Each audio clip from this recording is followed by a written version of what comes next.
नमस्कार. हॅलो सह्याद्रीच्या आजच्या भागात सगळ्यांचं मनापासून स्वागत करते आणि सगळ्यांना दीपावलीच्या हार्दिक शुभेच्छा देते. मी डॉक्टर मृण्मयी भजक. आज धनत्रयोदशी आहे. सगळ्यांना उत्तम आयु आणि उत्तम आरोग्य लाभो अशी धन्वंतरी चरणी प्रार्थना करूया आणि कार्यक्रमाला सुरुवात करूया.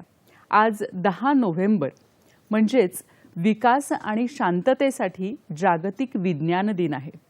विज्ञान खरं तर अगदी आपल्या रोजच्या जीवनात असतं. स्वयंपाकघरात विज्ञान असतं, आपल्या घरात विज्ञान असतं. आम्ही ज्या माध्यमातून आता आपल्यापर्यंत पोहोचतोय ते टीव्हीचं माध्यम म्हणजे ही विज्ञानाचाच आविष्कार आहे. आज आपण जागतिक शांततेसाठी आणि विकासासाठी विज्ञान कशा पद्धतीने उपयोगी ठरू शकतं याविषयी चर्चा करणार आहोत आणि या विषयातील तज्ज्ञ अच्युत गोडबोले सर आज आपल्याबरोबर आहेत. सर नमस्कार, कार्यक्रमात स्वागत करते. या विषयावर आपण बोलणार आहोत. आजचा विषय काय आहे नेमका तो आधी बघून घेऊया आणि चर्चेला सुरुवात करूया. आजचा हॅलो सह्याद्रीचा विषय आहे विज्ञान तंत्रज्ञान, उद्याचे विश्व आणि शांतता. शांतता आणि विकासासाठी जागतिक विज्ञान दिनानिमित्त आज आपल्याबरोबर अच्युत गोडबोले सर आहेत आणि आपल्याला माहितीच आहे की ते IIT मधून पास आउट आहेत. त्यानंतर त्यांनी वेगवेगळ्या सॉफ्टवेअर कंपनीजमध्ये अनेक वर्ष काम केले आणि आता लेखन क्षेत्रामध्ये त्यांची 50 पुस्तकं प्रकाशित आहेत. विज्ञान, तंत्रज्ञान, मानसशास्त्र, अर्थशास्त्र, गणित, संगीत, साहित्य, चित्रकला अशा वेगवेगळ्या विषयांवर ही पुस्तकं आहेत. आर्टिफिशियल इंटेलिजन्सवर सरांचं पुस्तक आलेलं आहे ज्याचा आज आपण आपल्या कार्यक्रमातही उहापोह करणार आहोत. आर्टिफिशियल इंटेलिजन्सबद्दल मुसाफिर हे त्यांचं आत्मचरित्र ज्याच्या 1,00,000हून अधिक प्रती गेलेल्या आहेत. IIT डिस्टिंग्विश्ड ॲल्युमिनस या पुरस्काराने त्यांना गौरवण्यात आलेलं आहे. तसंच माननीय पंतप्रधानांच्या हस्ते 2 वेळा त्यांना पुरस्कार मिळालेला आहे.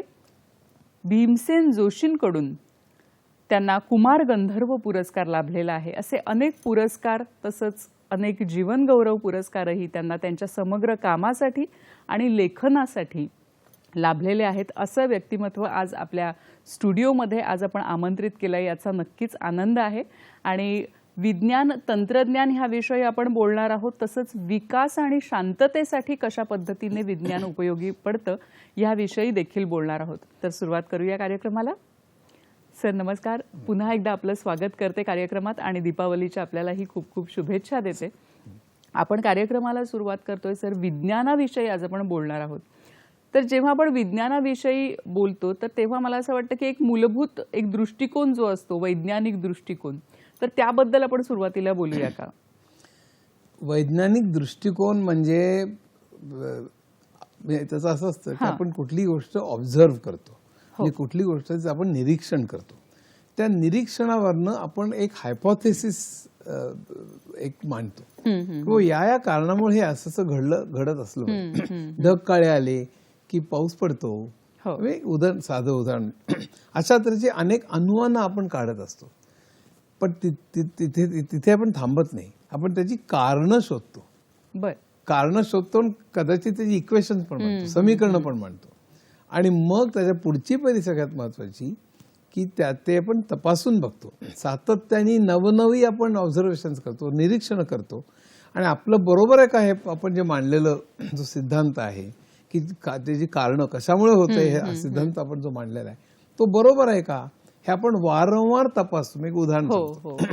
आपण खालनं दगड फेकला की खाली येतो.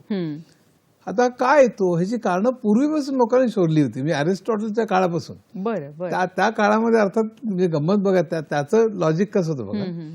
त्यांनी सजीव जसे वागतात तसेच निर्जीव वागतात असं त्याला ॲनिमिझम असं काहीतरी नाव होतं त्यावेळेला. आणि आपण म्हणे घरातनं गेलो की संध्याकाळी परत येतो की नाही तसं म्हणजे खालनं वर फेकलेलं दगड खाली येतो, इतकी साधी. पण त्यावेळी तो ब्रिलियंट म्हणजे गंमत अशी की कारण शोधणं हा जो महत्वाचा भाग हा विज्ञानातला. आता त्याच्यानंतर न्यूटन आला आणि न्यूटनने सांगितलं की गुरुत्वाकर्षणामुळे हे सगळं होतं, एकमेकांचे आकर्षण दोघांमधलं जे असतं ते. आणि हे जर आकर्षण एका याच्यावर जर का असेल तर ते एका ग्रहावर ते असेल तर फक्त सूर्याचंच फक्त आकर्षण असेलच आणि इतरही ग्रहांचं त्याच्यावर आकर्षण असेल. त्यामुळे त्याची जी कक्षा म्हणजे ज्याला ऑर्बिट म्हणतो त्या सगळ्यांच्या आकर्षणात जे रिझल्टंट म्हणजे जे पूर्ण असतं त्यातनं निर्माण होणारं ते ऑर्बिट होतं. मग ते सगळ्यांनी तपासून बघितलं. न्यूटनने फक्त गुरुत्वाकर्षणाचे नियम सांगितले आणि त्याचं इक्वेशन मांडलं असं नाही झालं. लोकांनी मी तपासून बघितलं सगळ्या कक्षा ग्रहांच्या की त्या होत आहेत की नाही. एका ग्रहाच्या ते होत नव्हत्या आणि होत नव्हत्या म्हणलं त्यांना म्हटलं काहीतरी गडबडी की काय. मग असा कुठला तरी ग्रह असला पाहिजे आपल्याला जो माहित नाहीये की त्याच्यामुळे हे सगळं होतंय की काय. आणि नंतर त्याने तो ग्रह शोधून काढला. युरेनस जो आहे तो ग्रह नंतर शोधून काढला की त्याच्या आकर्षणामुळे ही जी कक्षा आहे ती आपल्याला जी चुकीची वाटत होती ती बरोबर आहे. थोडक्यात सांगायचा मुद्दा असा की आपण निरीक्षण करतो, हायपोथेसिस म्हणतो, नियम शोधतो, इक्वेशन काढतो आणि ते पुन्हा तपासत बसतो. ते चुकतंय की काय बघतो. समजा तो सापडला नसता ग्रह तर आणखीन त्यांनी ती चूक काढली असती. पण त्या पुढची पायरी अशी झाली की आईन्स्टाईननी जो जनरल थेअरी ऑफ रिलेटिव्हिटी मांडली. जनरल थेअरी ऑफ रिलेटिव्हिटी ही खरं म्हणजे ग्रॅव्हिटीचीच थेअरी असं म्हणायला काही हरकत नाही. तेव्हा त्यांनी न्यूटनच्या ह्याच्यातल्या पण चुका दाखवल्या. म्हणजे आपण आता जे सर्वसाधारण जगात मध्ये वापरतो ते न्यूटनचे नियम वापरतो. पण एका ठराविक कंडिशन्स मध्ये न्यूटनचे पण नियम लागू पडत नाहीत आणि आईन्स्टाईनची जनरल थेअरी लागू पडते.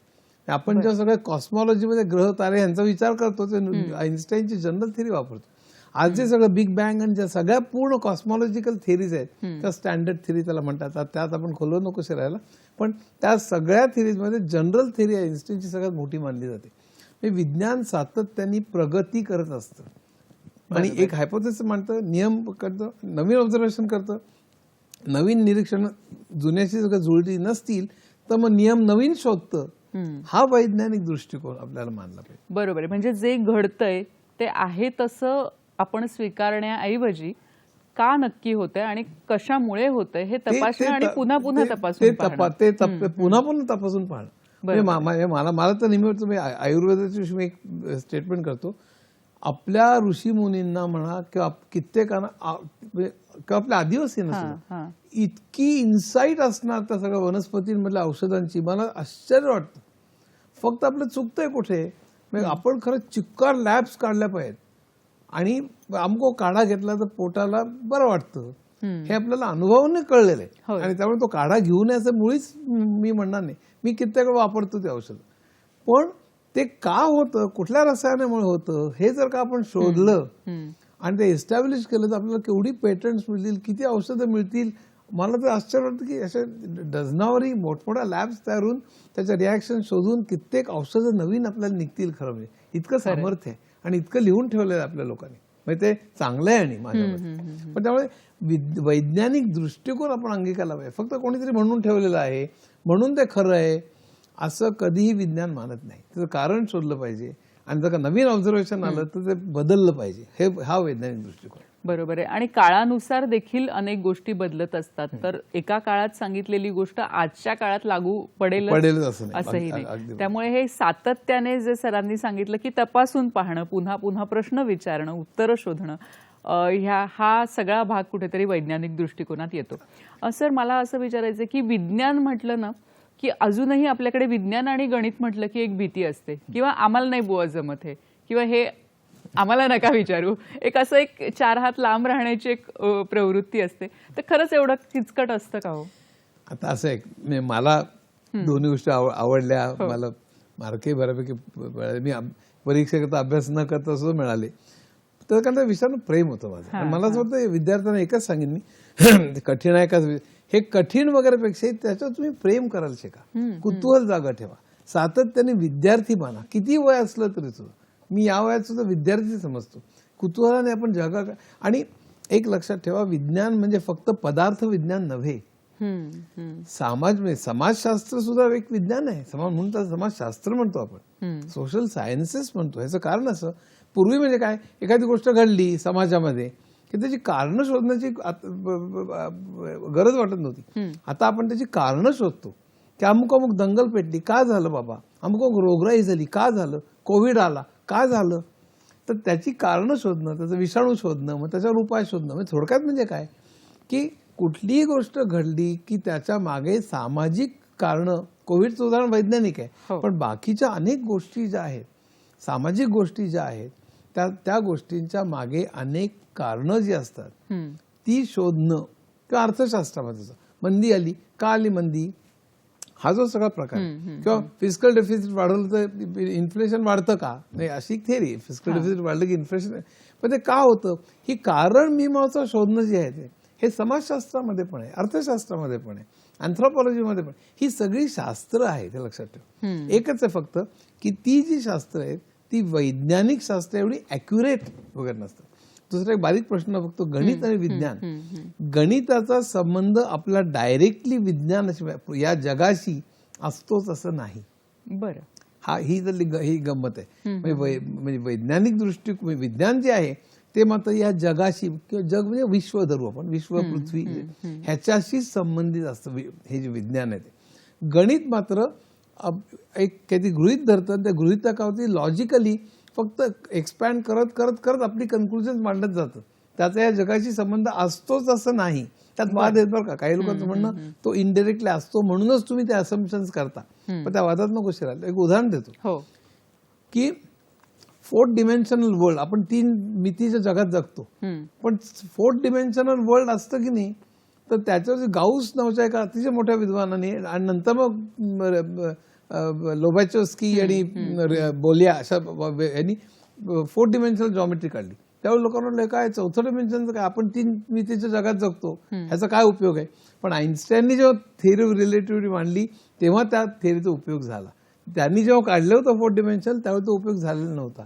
तसंच रीमननी n डिमेन्शनल जॉमेट्री काढली आणि त्यावेळी त्याला याचा उपयोग माहीत नव्हता.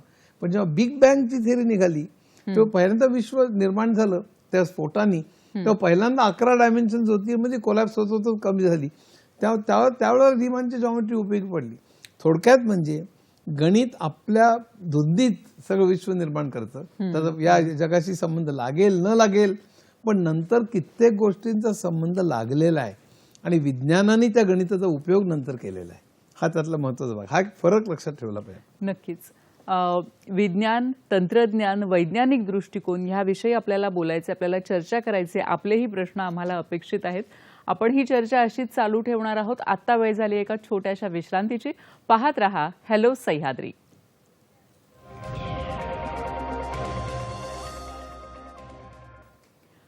नमस्कार. विश्रांतीनंतर सगळ्यांचं मनापासून स्वागत करते.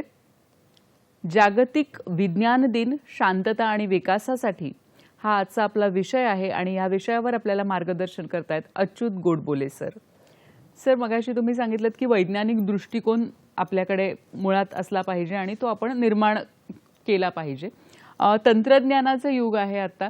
विज्ञान आणि तंत्रज्ञान ह्यामध्ये तुम्ही काय सांगाल, काही फरक आहे का? कारण बऱ्याचदा असं होतं की काही लोक खूप टेक्नोसॅव्ही आहेत असं म्हटलं जातं, पण मुळात कुठेतरी जो वैज्ञानिक दृष्टिकोन जो आता तुम्ही सांगितलात की तो कमी असतो. तर काय सांगाल तुम्ही या दोन्हींबद्दल?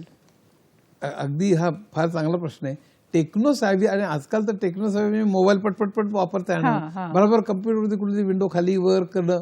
अरे आमचा मुलगा किती बराबर ते करतो, मला कित्येक लोक सांगतात. पण ते येणं म्हणजे आतनं ते कसं चालतं हे माहीत असणं असं नाही. मी मुद्दाम सांगतो.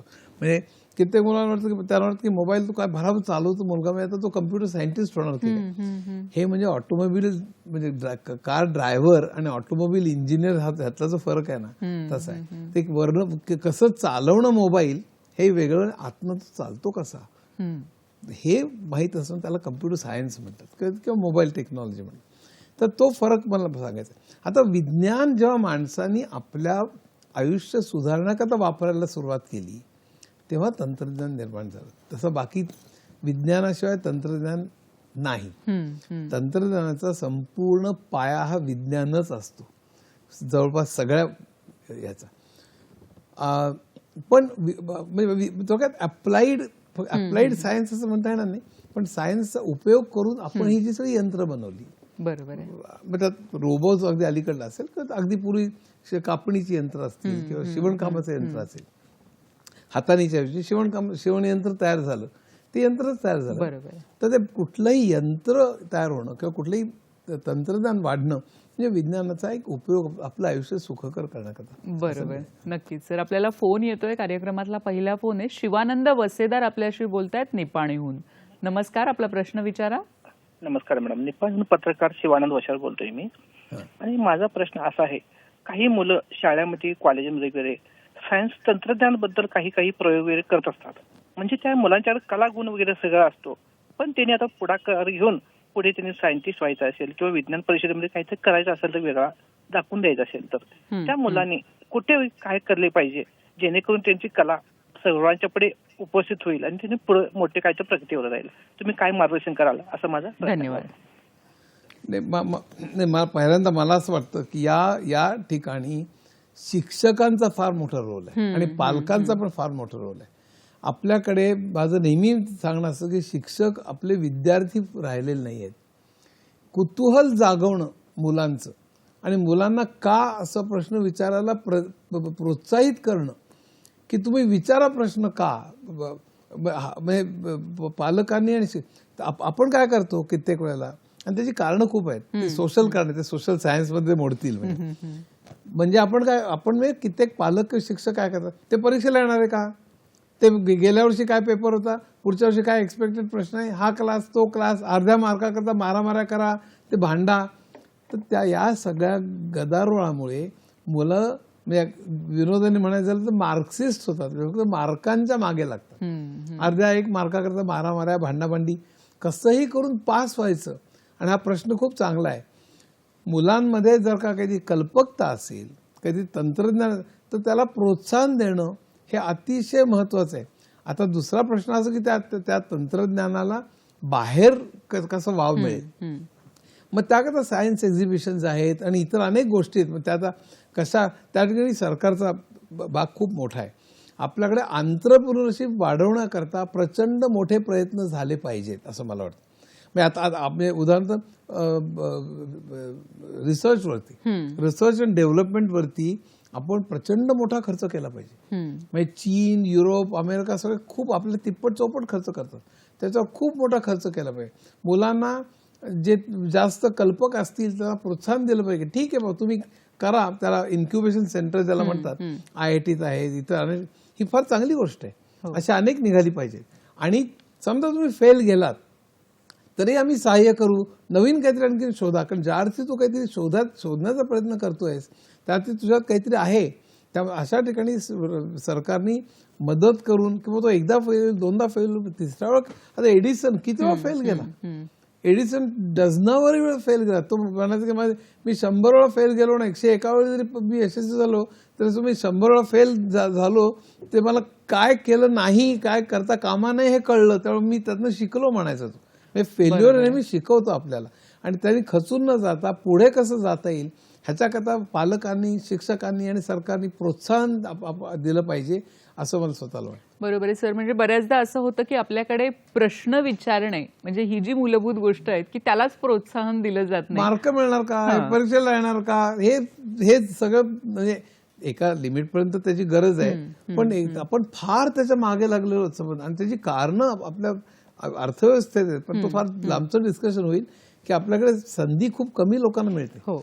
ती जर का सगळ्यांना मिळायला लागली तर खूप मोठ्या प्रमाणावर आपल्याकडे रिसर्च चालू होईल, खूप मोठ्या प्रमाणात एंटरप्रेन्योरशिप वाढेल असं मला वाटतं. नक्कीच. म्हणजे कुठेतरी संशोधनाची देखील गरज आहे. आणि आता जो प्रश्न आपल्याकडे आला होता की अशा विद्यार्थ्यांनी काय करायचं, तर एकतर चौकस बुद्धी त्यांच्याकडे असेल, काहीतरी करून दाखवण्याची, काहीतरी शोधून दाखवण्याची जर इच्छा असेल तर नक्कीच अनेक माध्यमं आहेत, तर तिथे आपण जाऊ शकतो.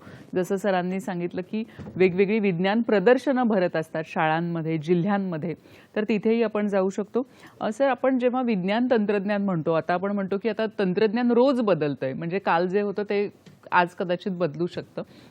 आणि या वेगाने पुढे जाणाऱ्या तंत्रज्ञानामध्ये AI म्हणजे आर्टिफिशियल इंटेलिजन्स हा एक अतिशय कळीचा मुद्दा आहे. आणि ज्याच्याबद्दल बहुतेक सगळ्यांनी नाव ऐकलेलं आहे, पण नक्की आर्टिफिशियल इंटेलिजन्स म्हणजे काय आहे किंवा त्याची जी मूलभूत संकल्पना आहे ती अनेक लोकांना माहिती नसते. तर त्याच्याबद्दल आता असं आहे की आर्टिफिशियल इंटेलिजन्स खरं माहिती 1956 साली डार्टमाउथ कॉन्फरन्स नावाची झाली अमेरिकेत. तिथनं त्याची ऑफिशियली सुरुवात झाली. बरं. तशी सुरुवात ॲलन ट्युरिंगनी खरं म्हणजे त्याची मांडणी केली होती. आणि ॲलन ट्युरिंगनी कम्प्युटरला इंटेलिजन्स आहे की नाही याची टेस्ट पण केली होती, की त्या कम्प्युटरला आपण काहीतरी प्रश्न लेखी विचारायचे आणि कम्प्युटरने उत्तर द्यायची. ती उत्तर दिल्यानंतर आपल्याला जर का सांगता आलं नाही की हे कम्प्युटरने दिलंय का की माणसाने दिलंय, तर तो कम्प्युटर इंटेलिजन्स समजावा, अशी एक ॲलन ट्युरिंग टेस्ट होती. अजूनही महत्वाची मानली जाते. आता आणखी वेगळ्या टेस्ट निघाल्यात. पण 1956 साली डार्टमouth कॉन्फरन्स, एआयचे बरेच भाग आहेत. बरं. यातला एक रोबोटिक्स, आपल्या एआय म्हणलं की लोकांना रोबोट्स दिसतो. हो. तर सुरुवात रोबोटिक्सनी खरी झाली होती. रोबोटिक्सची कल्पना असिमोने 1933 साली मांडली होती. 1933 साली, म्हणजे भरपूर सायन्स वर्ष फिक्शन झाली. म्हणून. हो. आणि नंतर ती आली 1958 साली. पर्यंत इंडस्ट्रियल रोबो तयार झाला. युनिमॅशन कंपनीनी तो काढला होता. आणि तो एंगेलबर्गर नावाच्या माणसाने, मी त्याला भेटलो टोकियो नंतर कनेटिकटमध्ये, एंगेलबर्गर नावाच्या माणसाने. पण खरी जी रोबोटची सुरुवात झाली ती अगदी प्राथमिक स्वरूपात झाली. अच्छा. कारण त्याला ऍक्सिस ऑफ रोटेशन त्याला म्हणतात, म्हणजे रोबो किती वळू शकतो, किती चालू शकतो, ते पहिल्यांदा लिमिटेड होतं. म्हणजे फक्त कन्व्हेअर बेल्ट वरती किती साबण येत आहेत आणि लाल रंगाचे आहेत, एक हिरवा आला तर ते फक्त शोधून वरती काढणं, म्हणजे क्वालिटी कंट्रोल करतात. किंवा तिथपासून आता मात्र रोबोट्सची प्रगती खूप मोठी झालेली आहे. हो. म्हणजे रोबोट घरकाम करू शकतात, हो. रोबोट स्वयंपाक करू शकतात, रोबोट रिसेप्शनचं काम करू शकतात, रोबोट ज्येष्ठ लोकांना हाताला धरून टॉयलेट नेऊ शकतात, रोबो खाली साफ करू शकतो. माहित असेलच की क्लिनिंगचे रोबोट निघाले. कोविडमध्ये मला वाटतं कोविडमध्ये खूप रोबोट्स भरपूर आलेले आहेत. पण तरी रोबो आता पायऱ्यावरती चढू शकतात. त्यामध्ये ऍक्सेस ऑफ मुवमेंट खूप वाढलेला आहे. पण तरी त्याच्यावर लिमिटेड. रोबोटिक्स म्हणजे फक्त हे नाही, म्हणजे जिथे माणसं काम करायला धजावत नाहीत, आता कुठेतरी केमिकल हात घालायचं तर हात आपण घालू शकत नाही, रोबो घालू शकतो.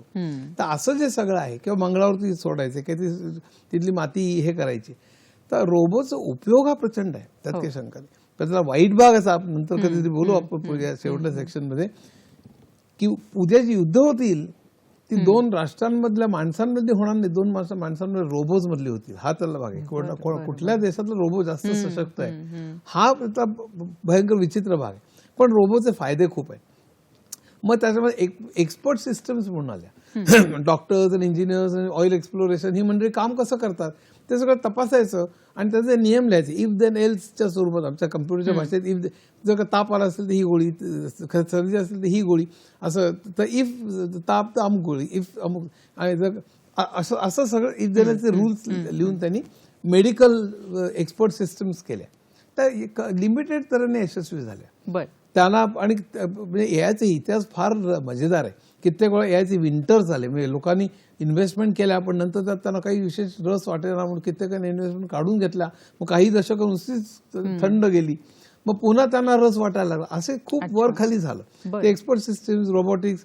मग नॅचरल लँग्वेज प्रोसेसिंग हा अतिशय महत्वाचा भाग आहे. म्हणजे कसं की आपण कम्प्युटरशी जे बोलतो म्हणजे आतापर्यंत जावा, सी, एसक्यूएल, म्हणजे इफ देन एल्स, असं कोलन, सेमिकोलन, ते कसे इन्स्ट्रक्शन लिहायचे ह्याचे स्ट्रिक्ट रूल्स असायचे. नाही तर तो कंपायलर सरळ त्याच्या चुका काढायचा.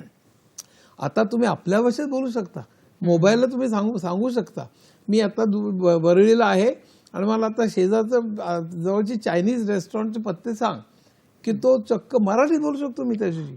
मग तो मराठीत बोलल्यानंतर त्याचे चक्क तो अर्थ काढून ते आपल्याला सांगणं आणि ती चायनीज रेस्टॉरंटचे पत्ते सांगणं, हे जे सगळं हे करू शकतो.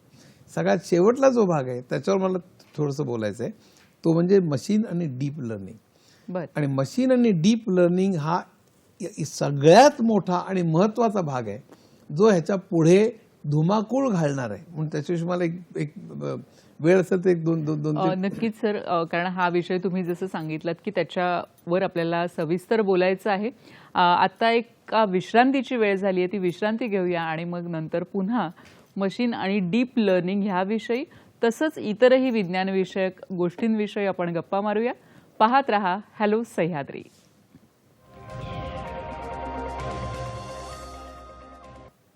नमस्कार. विश्रांतीनंतर सगळ्यांचं मनपूर्वक स्वागत करते. आज 10 नोव्हेंबर म्हणजेच जागतिक विज्ञान दिन, विकास आणि शांततेसाठी याविषयी आज आपण गप्पा मारतोय. आणि आज आपल्याबरोबर आहेत ख्यातनाम लेखक Achyut Godbole sir. Sir, machine learning आणि डीप लर्निंग ह्याविषयी आपण सांगणार होतात. आता मशीन लर्निंग म्हणजे मशीननी शिकणं, हा प्रकार खरं म्हणजे त्याची सुरुवात खरं परसेप्ट खूप पूर्वीपासून तशी झाली वैचारिक, बरं. पण प्रत्यक्षात अंमलात यायला 2000 सालाच्या नंतर त्याची खरी सुरुवात झाली आणि 2011 नंतर म्हणजे गेल्या 10-12 वर्षात त्याची मोठ्या प्रमाणात वाढ सुरू झाली. पुढच्या 10-20 वर्षात त्याचा प्रचंड परिणाम होणार आहे आणि त्याचा सगळ्या क्षेत्रामध्ये धुमाकूळ घालणार आहे. म्हणजे काय, अगदी थोडक्यात सांगायचं म्हणजे आतापर्यंत आम्ही प्रोग्राम कम्प्युटरला द्यायचो, पेस्लिपचा प्रोग्राम, आणि तो आउटपुट द्यायचा पेस्लिप. म्हणजे पगार पत्रिका कशी करायची, इफ देन एल्स, बेसिक एवढा असेल तर आणि अटेंडन्स एवढा असेल तर एवढा पगार, असे सगळे रूल्स प्रोग्राममध्ये लिहिलेले असायचे. तो आम्ही फीड करायचो आणि आउटपुट डेटा यायचा म्हणजे पगार पत्रिका वगैरे. आता उलट झालेलं आहे. आता डेटा इनपुट करायचा. डेटा हा इनपुट जर का केला मी तर त्याचा आउटपुट हा अल्गोरिदम किंवा लॉजिक किंवा प्रोग्राम हा येतो. म्हणजे जर संपूर्ण उलटाचं चित्र झालेलं आहे. म्हणून डेटा इज नेक्स्ट ऑइल ज्याला म्हणतात, की डेटा हा सगळ्यात प्रचंड महत्वाचा झालेला आहे. म्हणजे कसं की आणि त्यात सुपरवाइज्ड अनसुपरवाइज्ड लर्निंग वगैरे असतं, मी ते काही त्यात शिरत नाही. पण एक उदाहरण सांगतो की बँकेच्या सगळ्या एम्प्लॉईजचा, समजा मी एम्प्लॉईज सगळ्या कस्टमर्सचा डेटा, हजारो कस्टमर्स आहेत समजा, मोठी एक बँक आहे आणि त्या सगळ्या कस्टमर्सचा मी डेटा त्या पुरवला. त्याचं प्रत्येकाचं एज, सेक्स, तो कुठे काम करतो, त्याचा पगार, त्याची डिग्री काय झाली आहे, किती वर्ष अनुभव आहे, त्याकडे घर आहे की नाही, त्याकडे गाडी आहे की नाही, हे सगळं पुरवलं. आणि सगळ्यांना ह्याच्यातले संबंध शोध. आता ह्याला अनसुपरवाइज लर्निंग म्हणतात. म्हणजे मग काय शोधायचं असं सांगितलेलं नसतं, तू संबंध शोध. आणि त्यांनी समजा असे संबंध शोधले की ज्याला 3 वर्ष अनुभव आहे, जो MBA झालेला आहे आणि त्याला इतकी सॅलरी वगैरे, तो मोटार गाडी घेतो. मग ह्या सगळ्यातला संबंध शोधून त्याला स्टॅटिस्टिक्स लागतं बघा. ह्या सगळ्या मधले आणि असे ऍट्रिब्यूट्स त्याला म्हणतात. असे समजा 10-20 ऍट्रिब्यूट्स असतील तर त्यातले संबंध शोधून की 3 वर्ष अनुभव असेल आणि MBA असेल आणि इतका पगार असेल तर गाडी घेण्याची प्रॉबॅबिलिटी 80% आहे, हे तो शोधतो. मग डेटावरनं लॉजिक काढतो. बरोबर. हे काढलं की मग ती बँक त्यांच्या कॉल सेंटरच्या लोकांना, अशा लोकांचे सगळे मोबाईल नंबर देते आणि सातत्याने तुम्हाला कार लोन हवाय का, कार लोन हवाय का, आपल्याला भंडवून सोडते. हे त्यातलं चाललं. आता पण सर आताही हे सगळं होतंय, आता हेच होतं ना बेसिकली, हाच प्रकार, हाच प्रकार हो, आता अगदी. सध्या सुरू आहे. पण मुख्य म्हणजे डेटावरनं कन्क्लुजन काढणं हा त्यातला. हे ह्याचं मूळ काय झालं की लोकांनी प्रश्न विचारला की लहान मूल शिकतं कसं. लहान मुलाला आपण कर्ता, कर्म, क्रियापद, व्याकरण हे काही शिकवत नाही. तो नुसतं ऐकतो, म्हणजे डेटा घेतो आणि मनात लॉजिक फॉर्म करतो त्या भाषेचं आणि मग तो बोलायला लागतो. हा त्यातला सगळ्यात सिग्निफिकंट भाग होता या मशीन लर्निंग मध्ये. मग त्यांना असं वाटायला लागलं की आपण या मशीनला आपल्याला शिकवू शकतो का. मग सुपरवाइज लर्निंगचा पण भाग निघाला. समजा मांजराचं चित्र आपण दाखवलं त्याला आणि आपण कसं शिकतो, आपल्याच्यात न्यूरॉन्स असतात. न्यूरॉनचे वेगवेगळे लेवल्स असतात, ते एकमेकांशी जोडलेले असतात. खरं पूर्ण जोडलेले नसतात, सिनॅप्सचे फट असते, पण ते त्याची सर्किट जोडली आणि तोडली जातात. तर अशा न्यूरॉन आर्टिफिशियली आपण त्याचे लेयर्स वेगवेगळे करू शकतो का, आणि प्रत्येक लेअर काहीतरी शिकत जाईल. अगदी क्रूडली सांगायचं, हे अगदी अॅक्युरेटली बोलत नाहीये, मुद्दाहून सांगतो सगळ्यांना, पण केवळ कल्पना यावी म्हणून की मी मांजराचं चित्र दाखवलं की त्यातला पहिला जो लेअर आहे आर्टिफिशियल न्यूरॉन नेटवर्कचा, तो शेपटी बघेल, दुसरा आहे तो डोळे बघेल, डोळ्याचा रंग बघेल, तिसरा किती व्हिस्कर्स बघेल म्हणजे मिशा बघेल, चौथे पाय किती ते बघेल असं, आणि प्रत्येक कन्क्लुजन पुढे पाठवेल की डोळे असे असतील तर तो हत्ती असण्याची शक्यता एवढी, पोंट असू शक्य असं, पुढचा म्हणेल की नाही मिशा पण आहे त्यामुळे मांजर असण्याची शक्यता, असं प्रत्येक शिकत शिकत शिकत सगळ्यात शेवटला सांगेल हे मांजर असण्याची शक्यता 80%, कुत्रा असण्याची शक्यता 20% असं. हे क्रूड एक्झाम्पल आहे. बरोबर. पण प्रत्येक लेअर त्याला वेटेज वगैरे म्हणतात, पण त्यात वेट्स वगैरे म्हणतात. पण हे सगळं करत करत अनेक लेअर शिकत जातात, आपलं कन्क्लुजन पुढच्याला देतात आणि हे सगळं करतात. म्हणून त्याला हे लेअर्स खूप जास्त झाले की त्याला डीप लर्निंग म्हणतात, नाहीतर त्याला मशीन लर्निंग म्हणतात. एवढं सांग. आता त्यामुळे तुम्हाला फेस रिकॉग्निशन करता येतं. एक उदाहरण सांगतो त्याचा फायदा काय होणार. माउथ कॅन्सर झालेला समजा असे पेशंट दाखवले, समजा एक 10,000 पेशंट दाखवले आणि तो शिकला की त्याला नवीन पेशंट दाखवला की तो ओळखेला माउथ कॅन्सर झालाय. फक्त तेवढंच नाही, हे सोपं झालं. पण ECG सुद्धा आता डिजिटल आहे, MRI सुद्धा डिजिटल आहे, ब्लड रिपोर्ट सुद्धा डेटा 0 आणि स्वरूपात कम्प्युटरमध्ये. तुम्ही हे सगळे दिलेत आणि कित्येक रोगांचा अमुक झाला असेल तर त्याचा एक्सरे असा असेल, MRI असा असेल, ब्लड असे तुम्ही एक पर्टिक्युलर रोगाची तुम्ही चिक्कार त्याला डेटा दिलात की तो ते ओळखू शकेल. आणि नवीन समजा तुम्ही ते रिपोर्ट्स दिले आणि असे समजा एक 10 समजा 100 रोगांचे तुम्ही डेटा दिलात, तर उद्याच्या जगात, आज इतक्यात पोहोचले ना आपण, उद्याच्या जगात तुम्ही ब्लड रिपोर्ट, MRI हे सगळे तुम्ही दाखवलं की तो सांगेल त्याला पोटाचं अमुक झालेलं आहे. बरोबर. हा जो प्रकार आहे हा प्रचंड. आणि म्हणजे चॅट जीपीटी मध्ये तर तुम्ही एक लेख देताना त्याची समरी काढायला सांगतो. म्हणजे त्याला नॅचरल लँग्वेज कळते, ती त्यातले महत्वाचे मुद्दे काय ते कळतात, त्याची तो समरी करू शकतो. हे अचाट आहे आणि त्यामुळे सगळ्या प्रोफेशनचा परिणाम होणार आहे. नक्कीच सर. आपण त्याच्यावरही येणार आहे. आपल्याला एक फोन येतोय, तो घेऊया. पुण्याहून आपल्याशी बोलतायत पल्लवी चौधरी. नमस्कार, आपला प्रश्न विचारा. हा, माझा प्रश्न असा आहे की एखाद्या व्यक्तीवर जर सर्व्हेलन्स करतात, ती व्यक्ती दिवसभर काय करते काही नाही, म्हणजे कुठे जाते, दिवसभराच्या तिच्या ऍक्टिव्हिटीज सर्व्हेलन्स होतात तर त्या कोणत्या तंत्रज्ञानाने होतात, ते मला विचारायचं होतं. बर, धन्यवाद. नाही, हा सर्व्हेलन्स तो काय करतो काय नाही, हा कुठल्या आता जे तंत्रज्ञान आहे ते म्हणजे सीसीटीव्हीच आहे. आणि आता पेगॅसिस सारखे जे आहेत ते नवीन जे काय टेक्नॉलॉजी ज्या निघत आहेत आता, आणि आणखीन एक निघाले त्यात तुमच्या मोबाईल म्हणजे तुम्ही बंद ठेवलेला असताना सुद्धा तुमचा कॅमेरा ऑन करू शकता, तुमचा मायक्रोफोन ऑन करू शकतात आणि तुमच्यावर सर्व्हेलन्स ठेवू शकतात. हे प्रचंड डेंजरस आहे. म्हणजे त्यात अमेरिकेत सुद्धा लोकांनी खटले भरले, ऍपलनी खटले भरले आणि ते बरेच त्याच्यावर वादावादी चालू आहे, तर त्यात मी शिरत नाही. पण हे जर का अशा तऱ्हेचं जर का तुम्ही टेक्नॉलॉजी सध्या सोडल्यात, तर सर्व्हेलन्स तुमचा सीसीटीव्ही कॅमेरा हा त्यातला सगळ्यात महत्वाचा भाग आहे. समजा सीसीटीव्ही कॅमेरे समजा नसतील तर सर्व्हेलन्सचा प्रश्न भयंकर कमी येतो. तुम्हाला मोबाईल फोन समजा कोणी तुमचा चेक केला, म्हणजे बायकोचा नवऱ्याने चेक केला, भावाचा बहिणीने केला, वडिलांनी मुलांचा केला की मुलं काय बघतायत बघू, तर हा सर्व्हेलन्स तो होऊ शकतो.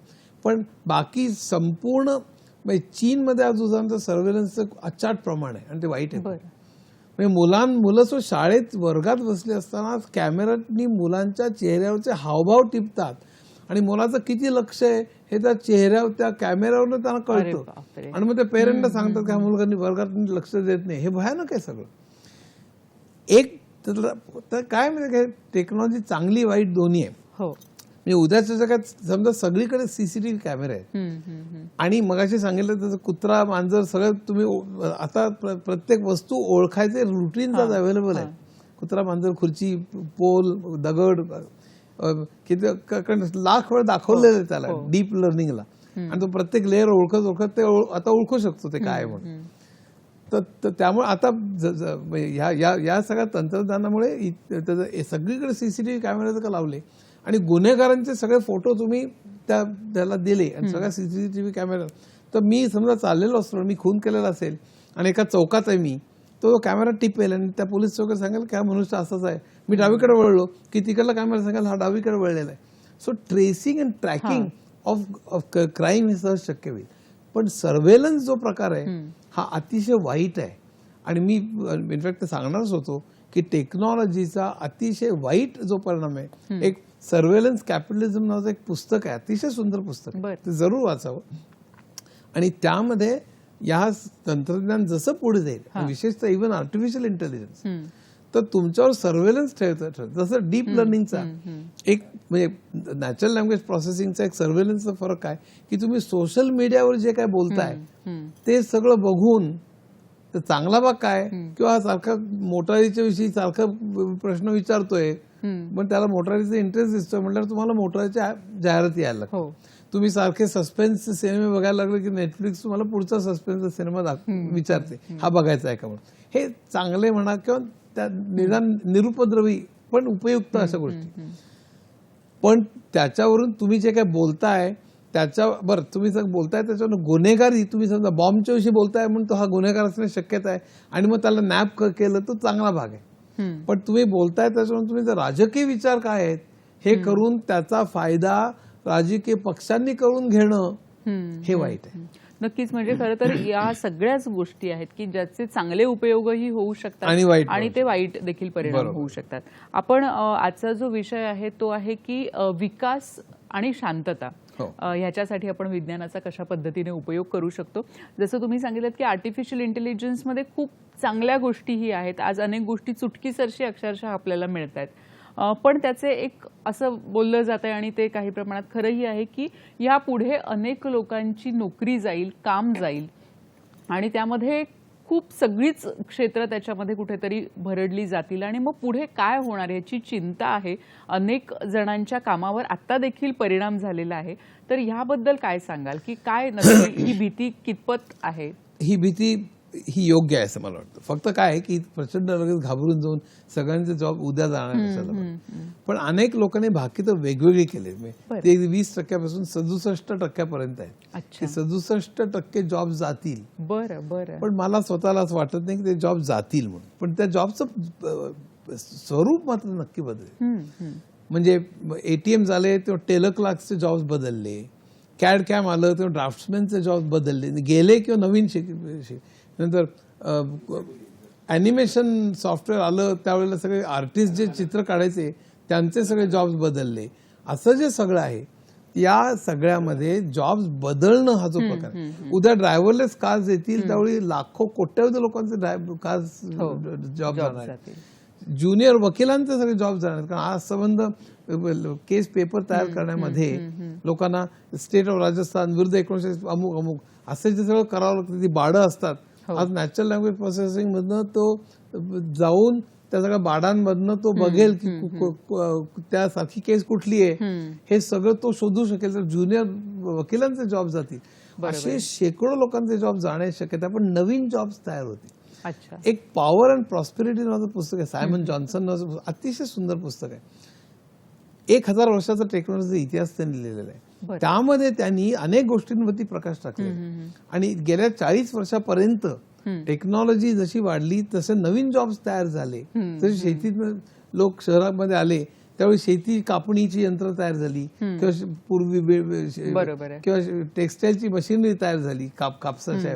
त्यामुळे लोकांना काम मिळालं पण कामाचं स्वरूप बदललं, राहणीमान वाढलं. पण गेल्या 40 वर्षात एआयच्या अगोदर आणि आता सुद्धा प्रचंड विषमता वाढते आणि जगभर वाढते. भारत फक्त नाही, अमेरिकेत सुद्धा, युरोपमध्ये सुद्धा, सर्व जगभर प्रचंड विषमता वाढते. त्याचा फायदा जो आहे तो फक्त काही लोकांना मिळतोय आणि खालच्या लोकांचे जॉब्स आयदर जात आहेत किंवा जॉबचं स्वरूप भयंकर बदलत आहे. म्हणजे कित्येक लोक पूर्वी काम करायचे ते आता कुठेतरी कुरिअर, कुठेतरी मॅकडोनल्ड मध्ये काहीतरी हे वीक ते वीक असं सगळं. म्हणजे कामाचं स्वरूप भयंकर खालवलेलं. म्हणजे एक सर्वे सांगतो. बरोबर आहे. म्हणजे स्वरूप खूप मोठ्या प्रमाणात बदललेलं आहे. सर आपल्याला एक फोन येतोय तो घेऊया आपण आधी. रवींद्र कुडाळकर आपल्याशी बोलतायत जळगावहून. नमस्कार, आपला प्रश्न विचारा. सर्वप्रथम दीपावलीच्या हार्दिक शुभेच्छा. शुभेच्छा. माझा प्रश्न असा आहे की समाजातील काही असा उद्दिष्ट गट असतो की जो तंत्रस्नेही नसतो किंवा तंत्र शिक्षण त्यांचं कमी झालेलं असतं आणि अद्ययावत तंत्र सुलभ दृष्टीने पोहोचण्याच्या दृष्टीने काही टिप्स सर आपण देऊ शकाल का? धन्यवाद. ते लाभ देखील उपेक्षित उद्दिष्ट गटाला यशस्वीरित्या पोहोचण्याच्या दृष्टीने काय केलं जाईल? धन्यवाद आपल्या प्रश्नाबद्दल. अनेक लोक तंत्रस्नेही नसतात, काय पण करतात? असं आहे की त्या दोन गोष्टी, ते वापरायचं कसं हा एक भाग आणि ते काम कसं करतं हा दुसरा भाग. अलीकडे सगळा जो काही एक ट्रेंड आहे तो ट्रेंड वापरायला सोपं कसं होईल असा ट्रेंड आहे. बरोबर. म्हणजे आपण युजर फ्रेंडली. तुम्हाला उदाहरण मोबाईल आतनं कसा असतो, मोबाईलची ऑपरेटिंग सिस्टम असते. उदाहरण मोबाईलला सुद्धा ऑपरेटिंग सिस्टम असते किंवा ती कशी चालते, मोबाईल मेमरी कशी असते, ती मेमरी स्टोअर कशी होते, त्यात एम्बेडेड सॉफ्टवेअर कसं असतं, हे वापरण्याला कळण्याची काही गरज नसते. त्यामुळे आता सगळा जो ट्रेंड आहे तो ट्रेंड हा तुम्हाला वापरायला गोष्टी सोप्या कशा करता येतील. आता कारचं उदाहरण द्यायचं झालं तर आता ऑटोमॅटिक कार निघालेले आहे. तर ऑटोमॅटिक कार मध्ये गिअर टाका, ते क्लच दाबा, हे न करता तुम्हाला ते डायरेक्ट किल्ली देण्याची नुसतं एक बटन दाबलं की तुम्हाला कार चालवणं. या सगळ्या गोष्टी तंत्रस्नेही करण्याकरता झालं. पण आतनं इंजिनियर्स त्याच्याकरता त्यांना खूप जास्त श्रम करावे लागतात किंवा तर असं ते सगळं आहे. त्यामुळे हा ट्रेंड जो आहे तो वापरायला सोपं करण्याकडेच आहे. आज सुद्धा कित्येक लोकांना वापरायला अवघड वाटत असेल पण वापरायला सोपं होणं ह्याच्याकडेच हा सगळा ट्रेंड होईल असं मला नक्कीच सर. आज आपण विकासाबद्दल आपण बोललो, तसं शांतता ही आज खूप मला वाटतं एक कळीचा मुद्दा आहे. आपण जगभरात बघतोय की युद्ध चालू आहेत आणि नक्कीच चित्रविदारक असं आपण बघतो जे काही आपल्याला माध्यमांमधून दिसतं. तर विज्ञानाचा उपयोग, तुम्ही मगाशी म्हणालात की युद्ध झाली तर ती रोबोटिक युद्ध होतील ह्यापुढे, ती भीती देखील तुम्ही बोलून दाखवलीत. तर आज विज्ञानाचा उपयोग आपण शांततेसाठी कशा पद्धतीने करू शकतो? हा इतका महत्वाचा प्रश्न आहे. आणि माझं म्हणजे शांततेसाठी विज्ञानाचा उपयोग झाला पाहिजे ह्याच्याकरता आपण सगळ्यांनी एक चळवळ उभी केली पाहिजे. जशी बर्ट्रांड रसेलनी केली होती, आईन्स्टाईननी सुद्धा ॲटम बॉम्बच्या वेळेला त्यात बरंच आहे. पहिल्यांदा त्यांनी रुझवेल्टला पत्र लिहिलं होतं, पण नंतर त्यांनी पूर्ण शांततेकरता प्रयत्न केले ते रसेलनी वगैरे सुद्धा. लायनस पॉलिंग त्यात होता, अनेक लोक होते. कारण विज्ञानाचा वापर हा संहाराकरता, विनाशाकरता आणि लोकांना मारण्याकरता हा प्रचंड मोठ्या प्रमाणावर होऊ शकतो. नाझी जर्मनीमध्ये लोकांना किती पेनचं म्हणजे वेदनेचं एक परिमाण असावं, वेदना 1 होते का 2 होते का 10 होते हे कळण्याकरता त्यांनी अनेक लोकांना, आणि कित्येक ज्यूज असतील पण कित्येक लोकांना, मुलांना, लहान मुलांना, अर्भकांना अशा टाचण्या टोचायच्या किंवा मुद्दामून चिमटे काढायचे किंवा बोटं तोडायची. मग तो किती वेदना होतात ते म्हणजे मोजायचं किंवा त्याचा चेहरा बघायचा. मुद्दामून गर्भवती आहे ना कधी इंजेक्शन द्यायचं की ते म्हणजे गर्भ पाडण्याकरता वेगवेगळं हे करायचं. समजा रोग जर का असेल तर जखमेवरती मुद्दामून ते जंतू ओतायचे वगैरे. आज विज्ञानामध्ये माणसांना अतिशय वेदनेने कसं मारता येईल ह्याच्यावर जेवढं प्रचंड बिलियन्स ऑफ डॉलर्स खर्च होत आहेत ह्याची कल्पना नसेल लोकांना. म्हणजे अनेक युद्धांमध्ये जे बॉम्ब टाकण्यात येतात त्या बॉम्बमुळे नुसतं एक गोळी मारली आणि माणूस मेला असं नाही. ते बॉम्ब ते शरीरात जाऊन त्याचे शरीरामध्ये अनेक तुकडे होतील, त्यामध्ये प्रचंड वेदना होऊन तो कसा मरेल याच्यावरती बिलियन्स ऑफ डॉलर्स खर्च होत आहेत. हे जे विज्ञान आहे हे करायचं काय आपल्याला?